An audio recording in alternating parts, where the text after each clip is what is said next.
बिस्मिल्लाहिर्रहमानिर्रहीम। अस्सलामुअलैकुम।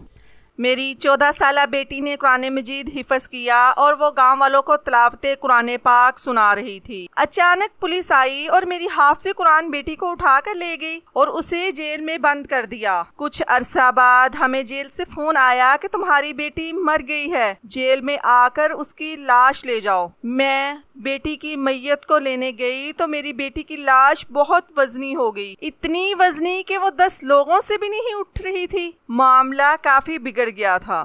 फिर एक आलिम को बुलाया गया। जब उसने मेरी बेटी को हाथ लगाया तो उसका दिल फट गया, क्योंकि मैं आज जैसे ही जेल में दाखिल हुई तो एक लेडी कांस्टेबल मेरी तरफ भागती हुई आई और मुझे कहने लगी, मैडम साहिबा जेल नंबर 540 में चलें, वहाँ एक छोटी बच्ची फौत हो गई है। कौन सी छोटी बच्ची? मैंने तो कभी यहाँ किसी बच्ची को नहीं देखा। मैडम, इस 14 साला बच्ची की उम्र कागजात में 18 साल दर्ज थी। मेरे चेहरे पर मारे हैरत के सवाल उभरने लगे कि 14 साला बच्ची की उम्र 18 साला क्यों दर्ज थी? वो मैडम इसलिए कि 18 साल से कम उम्र बच्चों को सजा नहीं दी जा सकती, ना ही इन्हें जेल में कैद किया जा सकता है। तो तुमने मुझे बताया क्यों नहीं कि एक बेगुनाह लड़की इसी जेल में कैद कर दी गई है, जबकि इसकी उम्र महज 14 साल थी? और इस बच्ची को यहाँ कैद क्यों किया गया था? जी वो तो मैं नहीं बता सकती, वरना मेरी नौकरी चली जाएगी। मैंने कहा, मुझे बताओ। मैंने गुस्से से कांस्टेबल रेहाना से पूछा तो वो नजरें झुका मेरे कमरे से ही चली गई, गोया वो मुझे इस बच्ची का जुर्म नहीं बताना चाहती। मुझे बहुत गुस्सा आ रहा था। ये सच बात है कि मैं अपने पेशे के साथ बहुत ईमानदार थी। भले मेरी नौकरी चली जाए, लेकिन मैं किसी का हक मारना बहुत बड़ा गुनाह समझती थी। मैं आज भी ऐसे ही समझ रही थी कि मुझे इस बच्ची के साथ इंसाफ करना होगा। थोड़ी देर के बाद रेहाना घबराई हुई मेरे ऑफिस में दोबारा दाखिल हुई और बोली, मैडम जी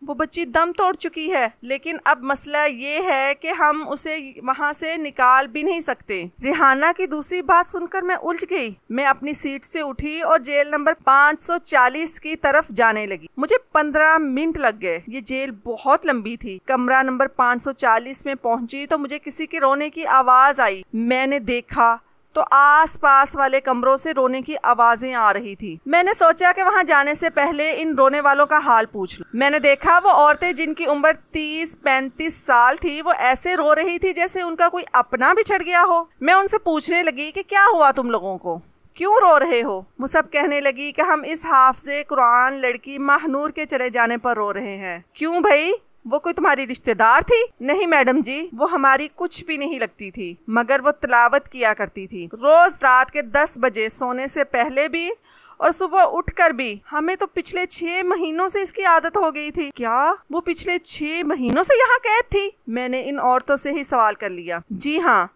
पिछले 6 महीने से वो इसी जेल में कैद थी। आपको आए हुए तो 1 हफ्ता हुआ है, लेकिन हम इसे पिछले 6 महीनों से जानते हैं। हम इसके साथ मजाक करते। तुम तो इतनी छोटी उम्र में जेल में आ गई हो, जरूर तुमने कोई बहुत बड़ा जुर्म किया होगा। अब सारी जिंदगी तुम्हें यहीं काटनी पड़ेगी। ये बात सुनकर तो वो कभी ना रो पाई थी, बल्कि हमेशा मुस्कुराती रहती। हमें इसकी यही आदतें पसंद थी। 14 साल की इस मासूम बच्ची के चेहरे में अजीब सी पुख्तगी और कुव्वते ईमानी थी। वो हमेशा यही कहती थी कि तुम देख लेना, मुझे यहाँ से छुड़वाने के लिए बहुत बड़ा बादशाह आएगा, जो बादशाहों का बादशाह होगा। उसकी बातें सुनकर हमें तो लगता था कि वो पागल है। एक औरत फिर से रोने लगी। हाय अल्लाह, ऐसे नसीब किसी की बेटी का ना हो। इस बच्ची का क्या कसूर था?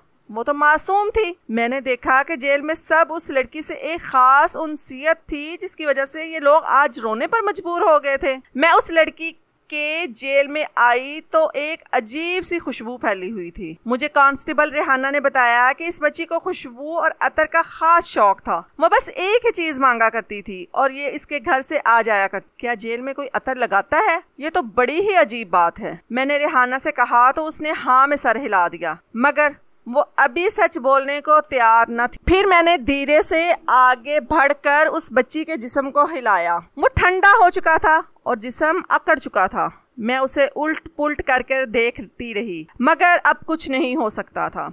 क्योंकि इसकी रूह वाकई ही इस दुनिया से परवाज कर चुकी थी। वो देखने में बहुत मासूम मालूम होती थी। उसके चेहरे पर नूर भी बहुत था और उसके हाथ में एक पर्ची थी जो उसने अपनी मुट्ठी में जोर से दबा रखी। मैंने बड़ी मुश्किल से उसके अकड़े हुए वजूद को खोला और वो पर्ची निकालने में कामयाब हो गई। मैंने देखा इस पर नीले रंग की स्याही से कुछ लिखा हुआ था। उर्दू में जो बातें लिखी थी वो मुझे समझ आ गई, मगर नीचे कुछ लाइनें उसने अरबी में लिखी थी जो मुझे समझ में नहीं आ रहा था। उसने बड़ी मिन्नत करके जेल के इंतजामिया से इस बात की दरख्वास्त की थी कि उसे जेल के अंदर इसी कमरे में दफन किया जाए, भले से उसकी कब्र पर कोई तख्ती ना लगाई जाए, लेकिन वो चाहती थी कि उसका जनाजा इसी जेल के अंदर दफनाया जाए। ये बड़ी अजीब बात थी, क्योंकि हम लोग किसी तौर पर भी कानून की खिलाफ वर्जी करके एक बच्ची को जेल के अंदर दफना नहीं सकते थे।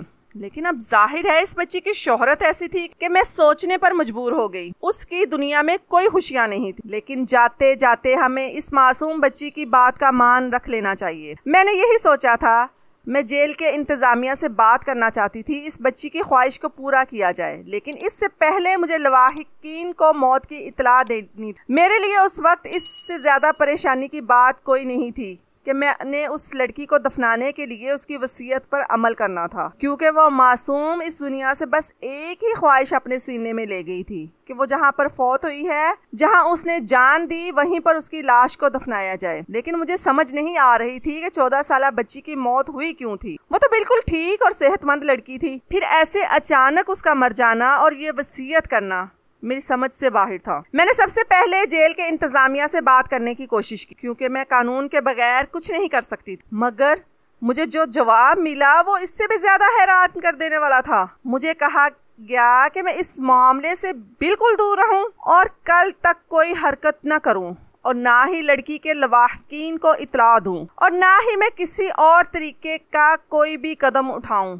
जिससे कानून को ठेस पहुंचे। मैं समझ गई थी कि यह हाफिज़े कुरान बच्ची बिला वजह तो जेल में नहीं आई होगी। इसके पीछे कोई वजह होगी और जरूर कोई बड़ा हाथ भी होगा इसके पीछे, क्योंकि जाहिर है जेल की आला इंतजामिया को इस बच्ची की एक एक बात का पता था और मुझे मना किया जा रहा था कि मैं इसके लवाहकीन को ना बुलाऊं। 2 घंटे के बाद एक डॉक्टर आई जिसे मुझे इस लड़की के पास लेकर जाना था। डॉक्टर ने मानूर को अच्छे से चेक किया और इसकी मौत की तस्दीक कर दी। मुझे डॉक्टर ने बताया कि इस बच्ची की मौत को 12 घंटे गुजर चुके हैं और मजीद तफसीलात तो पोस्टमार्टम के बाद ही बताई जा सकती, लेकिन जाहिर है 14 साल की बच्ची का मर जाना, वो भी अचानक, ये बड़ी हैरत कुन बात। तकरीबन 6-7 घंटे गुजरे थे कि जेल के बाहर एक बड़ी सी गाड़ी आकर रुकी और हमें बताया गया कि बच्ची की लाश को इस गाड़ी में डाल दिया जाए ताकि इसके बाकी सारे इंतजामात घर वाले ही मुकम्मल कर लें। इतनी बड़ी गाड़ी देखकर मैं समझ गई थी ये इस हाफिज़े कुरान लड़की के रिश्तेदार तो नहीं हो सकते, क्योंकि इतनी गरीब सी बच्ची के रिश्तेदार इतनी बड़ी गाड़ी कैसे ला सकते हैं। वो तो एक मामूली सी एम्बुलेंस भी अफोर्ड नहीं कर सकते थे। थोड़ी देर के बाद जेल के अंदर 3-4 औरतें दाखिल हुई जो किसी बड़े आदमी की मुलाजमें लगती थी। उन्होंने कहा कि महनूर की लाश हमारे हवाले की जाए। मैं हुक्म की पाबंद इन्हें महनूर तक लेकर गई। उन लोगों ने लाश उठाने के लिए अंदर कदम रखे।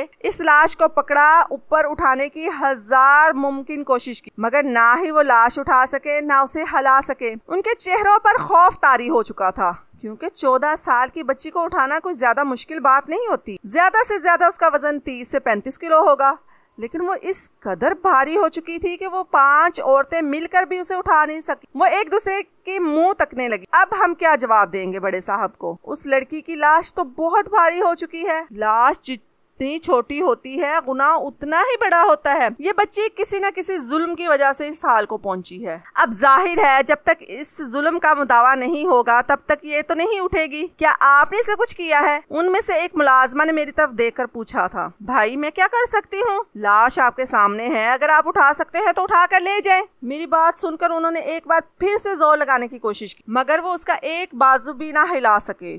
थोड़ी देर के बाद बाहर गाड़ी में मौजूद शख्स को इतला दी गई कि इस बच्ची की लाश नहीं उठाई जा रही। वो साहब भी दनाते हुए औरतों की जेल में तशरीफ ले आए। हुलिये से तो वो नाली साफ करने वाले लग रहे थे, मगर दौलत की चमक ने उनको जाहो जलाल बख्श दिया था। उन्होंने मुझसे सख्ती से बात की और कहा कि ये सब ड्रामे छोड़कर मैं लाश उनके हवाले कर दूं, वरना मेरी नौकरी भी जा सकती है। मैंने कहा कि मैं इस बात पर कोई पाबंदी नहीं लगा रही हूँ, आप चाहें तो आप अपने 10-15 और लोगों को बुला लें। वो लाश नहीं उठा पा रहे तो इसमें मेरा क्या कसूर है। वो हैरत से फटी फटी आंखों के साथ मुझे देखने लगा। फिर अंदर जाकर देखा तो वो लाश चू की तू पड़ी थी। ना ही उसे उठाया जा सकता था और ना ही बाहर लाया जा सकता था। बच्ची के चेहरे पर अजीब सी मुस्कुराहट थी जो इन सब के जहनों पर लर्जा तारी कर रही। मैं भी काफी हैरान हो रही थी और ये लोग भी सोच में पड़ गए। फिर मैंने इनको वो पर्ची निकाल कर दिखाई। मैंने कहा बच्ची ने वसीयत की थी कि उसे इसी जेल के कमरे में दफना दिया जाए और शायद इस वसीयत की वजह से उसके जनाजे को आप हला नहीं पा रहे। ये हाफिज़े कुरान बच्ची थी, इस पर अल्लाह का करम है, इसी वजह से तो सब हो रहा है। बात सुनकर वो लोग मरगूबे नजर आ रहे थे। जाहिर है मेरी बात मानने के अलावा उनके पास कोई और चारा भी नहीं था। वो आदमी कहने लगा अगर हम इसे यहीं दफना देते हैं तो किसी को पता तो नहीं चलेगा। इस बारे में मैं कुछ नहीं कह सकती। मैंने इन्हें सीधा सीधा जवाब दे दिया। चले फिर ये मामला हम आप पर छोड़ते हैं। हम आपको पाबंद नहीं करेंगे, आप जो चाहें इस लाश के साथ करें, लेकिन अगर हमारा नाम कहीं भी आया तो अच्छा नहीं होगा। मैंने बस एक ही बार हाँ में सर हिलाया था। मुझे पता था कि अब मुझे क्या करना है। मैंने जेल की इंतजामिया को भी इस बारे में मजीद तफसीलात नहीं फराहम करनी थी। मैंने कांस्टेबल से पूछा कि यहाँ करीबी जामिया मस्जिद कौन सी है। वो तकरीबन 12 किलोमीटर दूर थी, मगर इतनी भी दूर नहीं थी कि वहाँ पहुँचा ना जा सके। मैं अपनी गाड़ी में वहाँ पहुँच गई। सुनने में आया था कि इस मस्जिद के इमाम साहिब बहुत बड़े आलम थे और मुझे किसी बड़े आलम की ज़रूरत थी। खैर जोहर का वक्त था। मौलवी साहिब अपनी नमाज से फारिग होकर जिक्र में मसरूफ़ थे। मैं उनके पास जा पहुँची। मेरा हुलिया देखकर वो घबरा गए कि शायद मैं उन पर कोई केस करने आई हूँ। मैंने बता दिया कि मैं यहाँ एक बच्ची के मामले में कोई बात करना चाहती हूँ। उन्होंने मुझसे तफसीलात पूछी। मैंने वो पर्ची भी दिखा दी तो कहने लगे कि बेटी इसके लिए तो मुझे तुम्हारे साथ जाना पड़ेगा, देखना पड़ेगा कि वहाँ पर क्या माहौल है और बच्ची के हाफिज़े कुरान होने का भी कोई सबूत है तुम्हारे पास, या फिर तुम सुनी सुनाई बात कर रही हो। नहीं आलम साहिब, मैंने तो कुछ भी अपनी आंखों से नहीं देखा। मैं वही आपको बता रही हूँ। आप खुद चलकर भी इसकी लाश को उठाकर देख सकते हैं। मुझे तो इसके लवाहकीन के बारे में भी मुकम्मल मालूमात नहीं है। मेरी 1 हफ्ते पहले ही यहाँ पोस्टिंग हुई है। मुझे ज्यादा मामलात का पता नहीं। आप मेरे साथ चले तो मेरी रहनुमाई हो जाएगी। मेरी बात सुनकर उन्होंने हामी भर ली और वो मेरे साथ जेल में आ गए। मैंने देखा कि वो इस बच्ची को देखकर खुद भी बहुत ज्यादा परेशान हो गए थे। उनके चेहरे पर फिक्र और सोच के आसार थे। मुझसे पर्ची लेकर दोबारा पढ़ने लगे। अरबी में लिखी जुबान उनकी समझ में तो आती थी।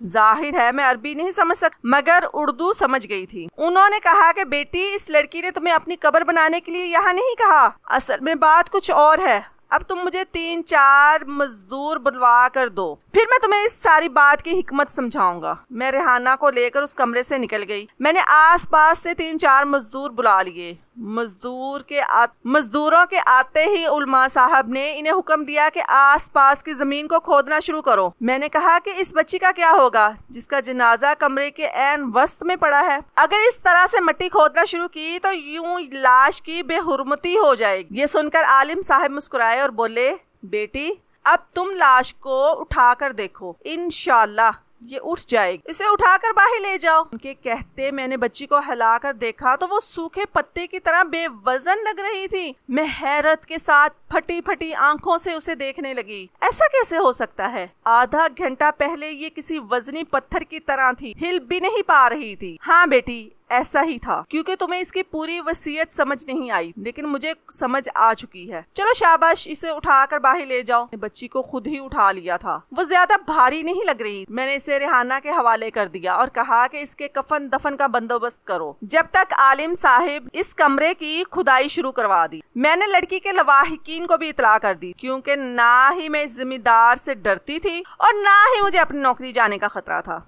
जो कुछ मैं अपनी आंखों से देख चुकी थी, इसके बाद मेरा अल्लाह पर ईमान मजीद मजबूत हो चुका था। चंद ही लम्हे गुजरे थे कि बच्ची के कफन दफन की तैयारियां शुरू हो चुकी थी। मैं अभी तक इसी सोच में गुम थी कि आखिर इस बच्ची को जेल में क्यों बंद किया गया। मैंने इसके लवाहकीन से मिलने का फैसला किया। कमरे की खुदाई जारी। कुछ देर बाद उसके गरीब माँ बाप मेरे सामने बैठे थे। मैंने इन्हें इनकी बेटी की मौत की इत्तला दी तो वो फटी फटी आंखों से मुझे देख रहे थे। मेरी बच्ची की उम्र ही क्या थी। इन जालिमों ने इसे यहाँ बंद किया हुआ था। बीबी जी, अल्लाह इंसाफ करने वाला है। वैसे तो मेरी बच्ची के दिल में बचपन से ही सुराख था।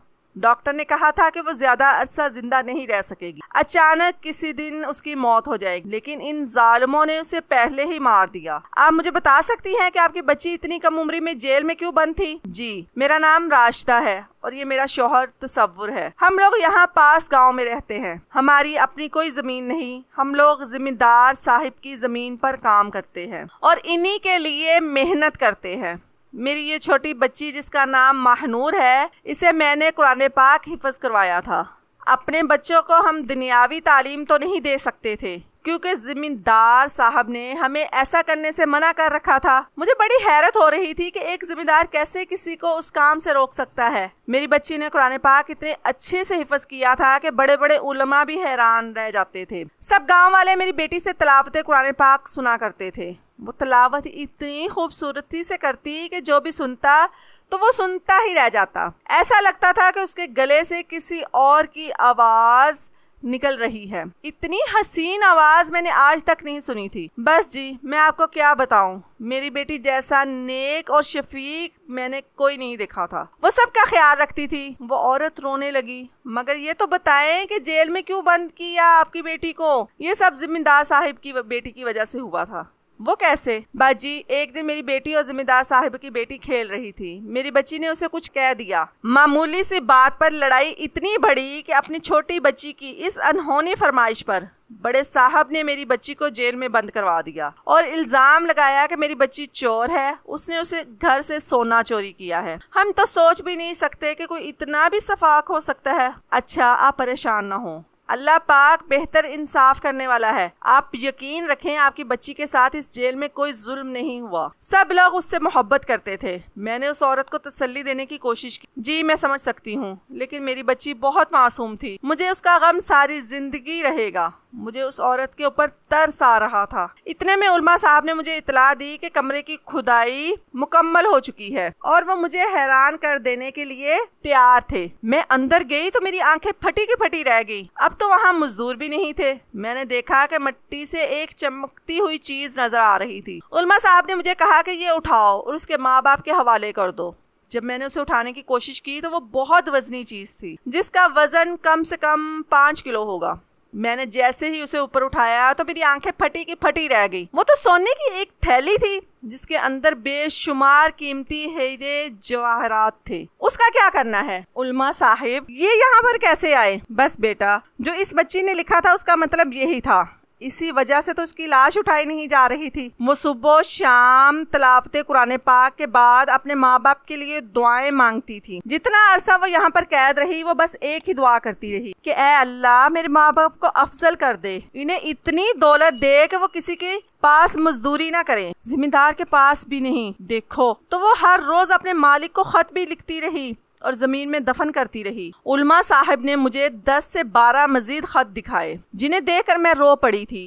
इतनी छोटी सी बच्ची और अपने माँ बाप से इतनी मोहब्बत करती थी कि ये सब कुछ मैं अपनी आंखों से देख रही हूँ। सोने की वो पोटली जब मैंने बच्ची के माँ बाप के हवाले की तो वो भी हैरान हो गए।